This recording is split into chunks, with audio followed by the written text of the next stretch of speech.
Hey everybody, and welcome back and Happy New Year. Well, first off, let me thank everyone who left a comment and wished Linda and I a Merry Christmas. We greatly appreciated that. So we're coming into a new year. That means a new project, and I decided this time that I deserved a bit of a break. So I'm not going to take on anything as complicated and complex as the Otter build was. In the near future, we will be building another Royal Enfield engine trials bike, but that's going to be something to make the purists weep. But I will have to build the frame completely for that, and I'll make an alloy tank and all sorts of stuff like that.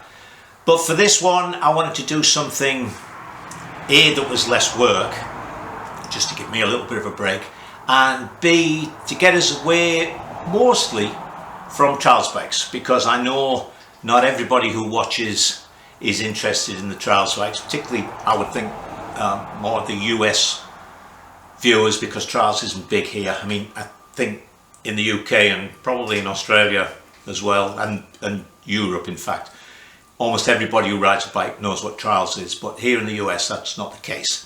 So I thought we'd do at least a road oriented bike with a bit less work, but of course it's got to be a Britannia Motorcycles bike, so it's not just going to be a restoration. If you think of the C15, you know, wasn't exactly a restoration, because it started as the C15 road bike and it ended up as a C15T replica, even though it was for the road. So anyway, I'm starting to waffle a little bit. Let me show you a picture of what we're going to do, and then we'll look at what I managed to pull out of the shed. Now, that looks interesting, doesn't it?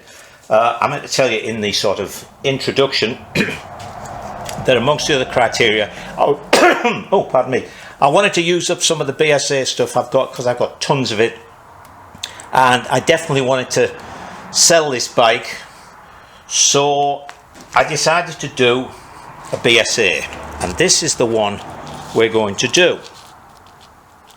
This is the B50T, the Victor, which actually it says at the top of the page, the power of the world's first 500cc trail bike. And I think I'd mentioned once before that if you look at the Yamaha XT500, which actually came out a couple of years after this, the oil and frame, even things like the exhaust and everything, they're a dead copy. So anyway, I thought to myself, okay, I know I've got everything to build one of these, actually, except the forks. These 4-stud forks are getting harder to find and getting to be ridiculous prices. So I thought to myself, okay, we've got to make it a Britannia Motorcycles bike. So what if we built one of these as if, rather than being 1972, let's say it's at least in the 21st century. So what we're going to do is we're going to uprate this.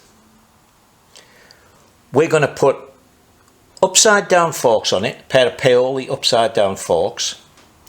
We're going to put disc brakes front and rear with nice alloy rims. We're going to put electronic ignition on the engine.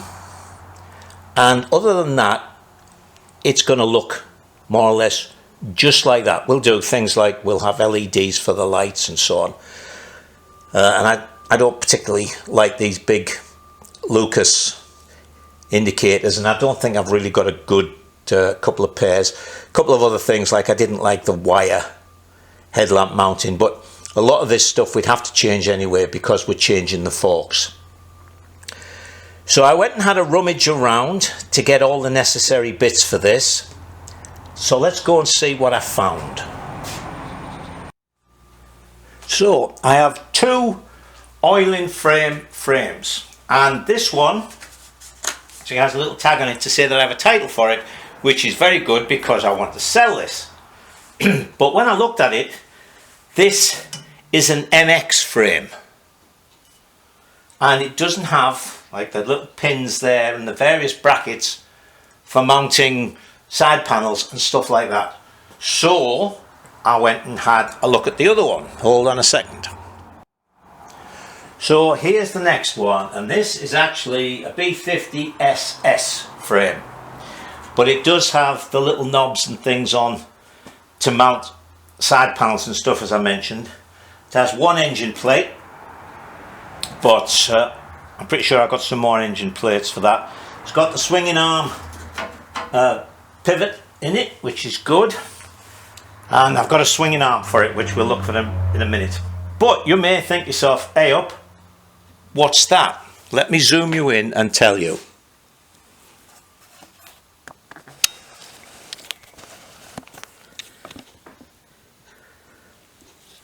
Actually, let me move you round slightly. Alright, now then, you may remember that when we did the swinging arm for the Otter, it had a strange cantilever thing added to it, which we cut off. It came out of this frame, and this here, this great big bracket, and there's another one of these. Actually, they're quite nicely made. There's another one on the other side. They're the top mounts for the rear suspension units that went to that cantilever rear end. So they, as I say, are just bolted on, so they'll come straight off. That's no problem. So that frame is fine. We can use the frame. Now then, swinging arm. Let's have a look at that. Right, well, so there's the swinging arm we're going to use. We're going to have to get some new bearings, and actually I don't think I have any of the pieces that go in there, but as you may remember from the Otter, they're all available. The little nylon cap, the thrust washer, and if need be I can always make the actual sleeves that the bearings run on. But of course the important thing is, how do we do with the wheel? Okay, so here's the rear wheel. Actually, we're going to weigh this in a minute. This is an Aprilia rear wheel. So disc brake on one side, sprocket on the other side. So that's all right. There's one thing, even though the brake's on the right here, it's going to be really easy to do, because of course it's just going to be a hose that goes to it. Alright, so I got these off my friend Mike. He also has the calipers and the hydraulics and everything for these. So this is the wheel we're going to use. And let me just cross in front of you. Oh, can you see the wheel spin? Yeah, you can see everything there. Right, so how are we doing?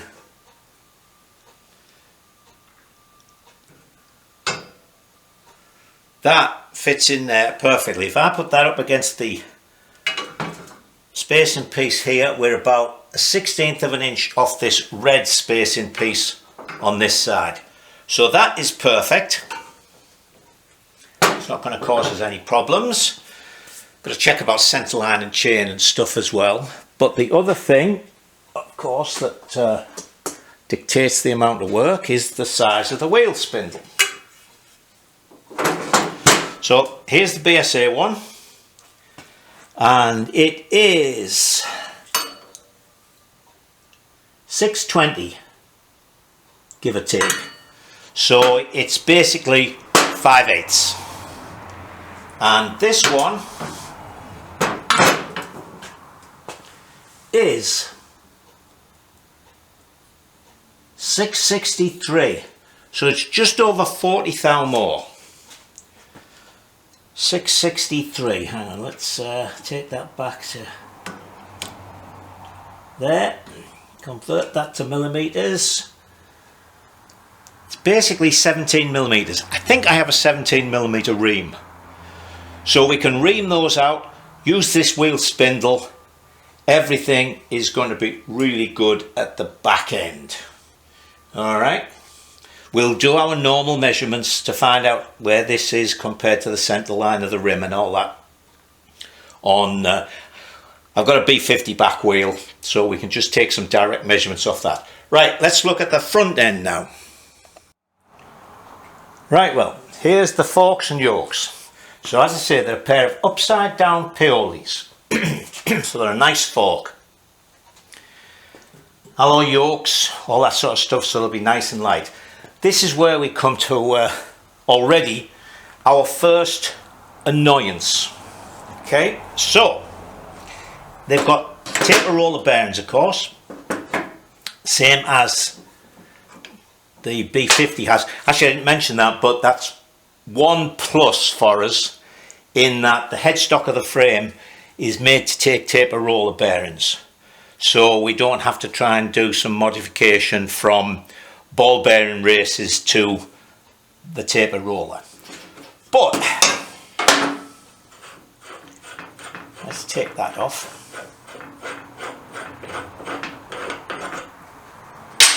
Here's a rather clapped out, can you see all this? Yes, here's a rather clapped out B50 bearing. I thought, oh great! No, it gets slightly wider. There's the bearing off it. That's a 20mm bearing. This is, what is it? It's 3/4 inch. So it's 19mm, would you believe? So we're a millimetre out. Now,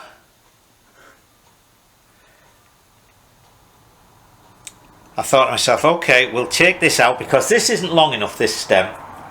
Let me get my thoughts in order here, because I've just had a little thought. This stem isn't long enough, so I would have to at least extend the stem or make a new one. So I thought, well, we'll make a new stem, 3/4, and then we can use this bearing because the outer race will fit in the frame. But unfortunately, the 3/4 is slightly smaller than this, so it creates problems. Then I thought, okay, I'll just extend this and use these bearings, but as you see, it doesn't quite fit. And then of course the annoying thing is that the metric one, which fits that, is too big on this. This I think is 40, don't guess Michael, is 45, and the one on the metric bearing is 47. So, you know, I could take some time and mount the frame in the mill and bore them out to a couple of millimeters. I mean, it's a thought. Or I can get a piece of 3/4, well, get a piece of 7/8 tube to make it fit into this end, and then just take it down to 3/4 for all of this, and then open that out to 3/4. I'd have to make another one of these, of course. Thread this outside, thread it inside. So there's a lot of work on that. So I haven't quite decided yet what I'm going to do. I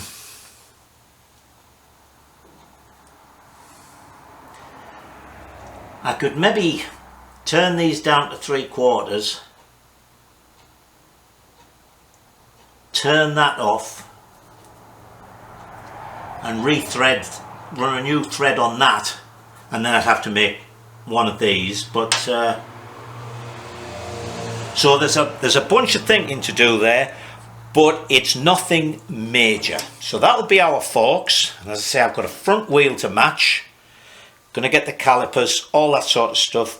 So that's sort of rolling chassis. So let's look at the ancillary bits. Now we have the body parts. Now I do have an alloy tank, but I only have 2 of these tanks left, which is probably right because I have 2 frames left. So this one is one of the steel ones. I also have an alloy one. Now there's a couple of, they're basically the same size I think, but I've noticed that on the alloy ones, I'm pretty sure that that is on the center line, and this is in a slightly different place. So what we might have to do is move the mounting on the frame, but I want to use the steel one because this is going to be a road bike, so I'm not overly worried about the weight. And in fact, we're going to shed a lot of weight, as you'll see shortly. So we've got our rolling chassis, right? Frame, forks, swinging arm, wheels. There's the tank. These are original, actually they're off the Triumph 250, but it's the same frame. Front and rear mudguard, which I'm going to use because, see, as I say, what I want to do is uprate the B50T because I think it's a very nice looking bike. So we want it to look the same. It's just going to have some better bits. This is the airbox that goes in them. So I have that. This is the silencer. Now, I'm having a couple of thoughts about that, so let me come back to that one. Then I have side panels. So I knew I had a box full of side panels. So I pulled it out and there's a left-hand side panel. There's a left-hand side panel. And there's a left-hand side panel. So where all the right-hand side panels have gone, I do not know. And interestingly enough, when I went on eBay, there were very few, there was only a couple of these for sale, and they were both left-hand ones. So I'll have to do some more searching, or, now we're not frightened of metalwork, it's not an overly complicated shape. I might have a go at making one of those, or what we can do is what we did with the Yambasaki and just make up some brand new ones of a different design. So that's side panels. Now we're going to put the electronic ignition on that I put on the C15 with generator. So I don't need a battery. So I'll have a battery tray somewhere, but I don't need to worry about the battery tray.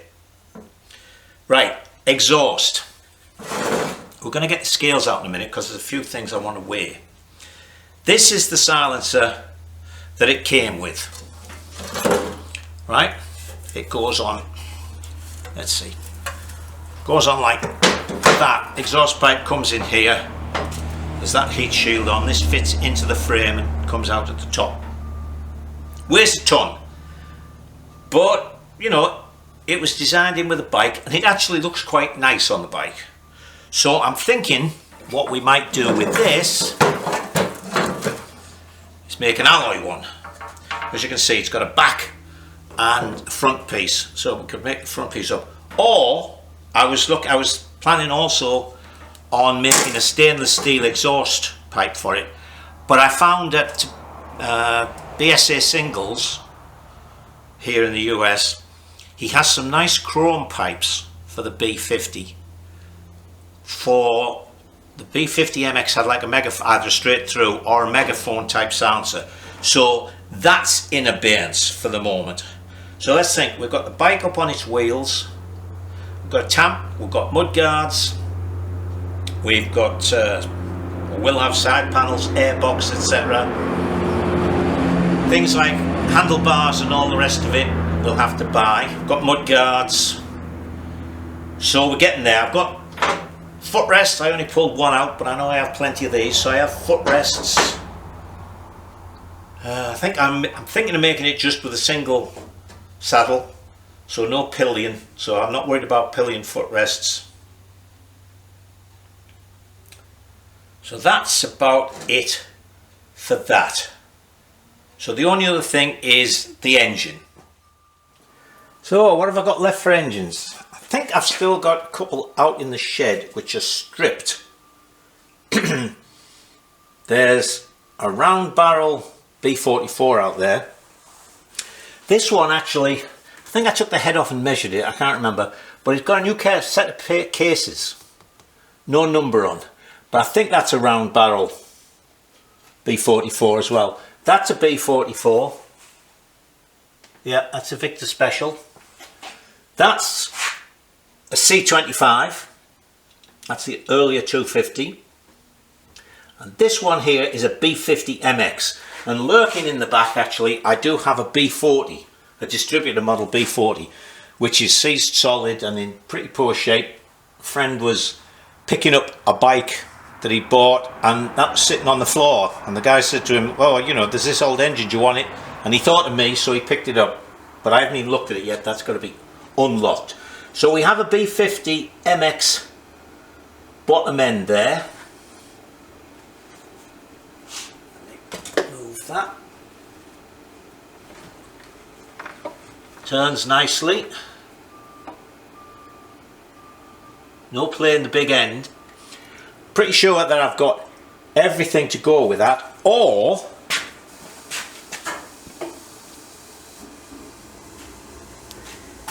in this box is a complete B50 MX engine.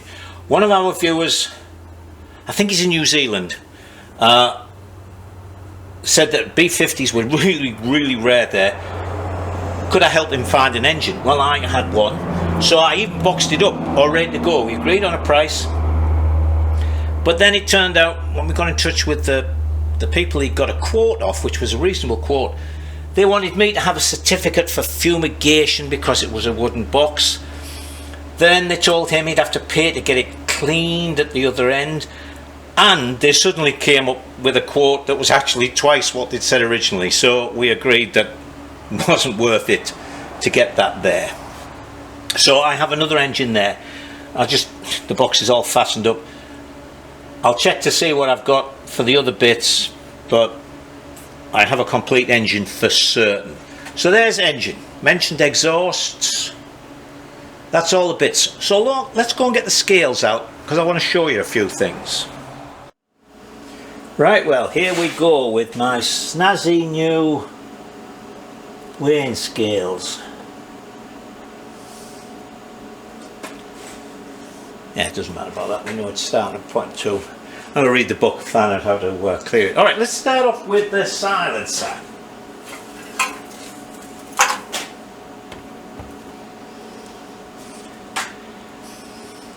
£6.8. Now, just as a comparison, here's a silencer off a Victor Special. 2.8. See what I mean? That's why we want to get rid of that that silencer. Alright, let's have a look at a couple of wheels. Here is a front wheel without the tyre. Tyre's going to be about £10 with a tube in it. So let's say it would be about £26 for the standard wheel.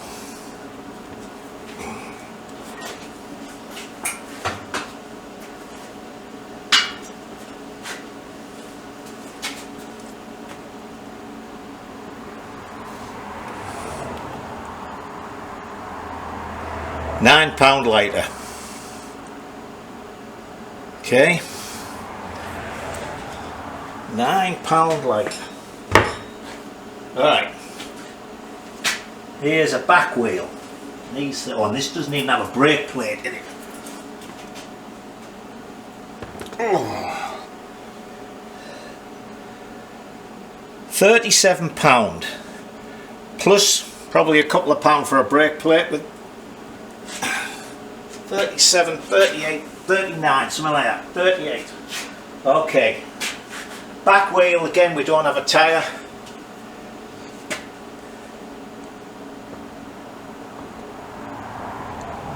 Oh, look at that. 26, saving £10 there. We're going to save £20 just on the wheels. So we can afford a little bit here and there. No battery, things like that. Okay, so that was just out of interest. Alright, well, not a very long video, but got done what I wanted to get done, and we are still in the holiday season. Anyway, you've seen the project, you've seen the various bits, you know what we're planning to change. So we're about ready to get started. I think what I will do is do the engine first, in terms of we'll strip it and check everything, just like we did with the Otter, because I might have to chase up spare parts for that, and although we'll build the engine at the end, if I have everything ready for it, then that would be good. And also, same with the frame. don't think we have any work to do on it, unless the side panels. If I go a different route with the side panels, I might have to make a front mounting or something like that. Although I could make different side panels but still mount them on the little rubbers, and there's a bracket that goes at the front for Zuz fasteners, just a little piece that goes across, bolts on here where this thing bolts on, and takes Zuz fasteners. Alright, there's bits and pieces to sort out, but that's basically it. The big thing, and we're going to bring you in on this, is what colour to paint it. Now, the standard bike, this one's black because it's an SS frame, but the T's were like the 250 dual purpose bike. Something under my foot annoying me.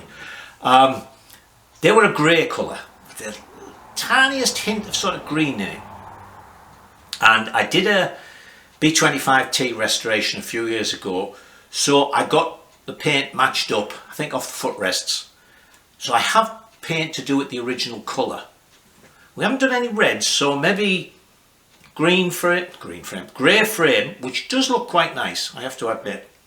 And then red, or even red and green, or I keep saying green, red and grey, some stripy type things, like in the photograph. Go on the internet and look up B50T or B25T and see the sort of colours. They might have had alloy tank with a stripe through it, a sort of wide diagonal stripe that went up like that. But have a look and tell me what you think. Now, could do it in what is sort of the Britannia Motorcycles corporate colours, which is the British Racing Green frame and then black and white. In fact, let me show you the trials bike so you can remember what that looks like. I have to admit, I do like that colour scheme. The dark British Racing Green frame and then the black and white. Actually, you probably can't tell, but there's a little gold line between the black and the white. So there's always a possibility of doing it that way. Alright. Okay, so that's an option, but I'll be interested to see what you come up with. Actually, I'm half leaning towards red, because I haven't done a red bike for a long time. And you may have noticed as you saw things around the workshop, everything is red. It's my favourite colour. I was going to paint the lathe and the mill red, but sort of friends restrained me and said, whoa, although I still think they'd look good. Anyway, so we have all our stuff, I think. Little bit of work to do to make it interesting. Shouldn't be too big a project, although I've said that before and it's gone on for ages and ages. But that's it for now. So until I see you again, stay safe and enjoy yourselves.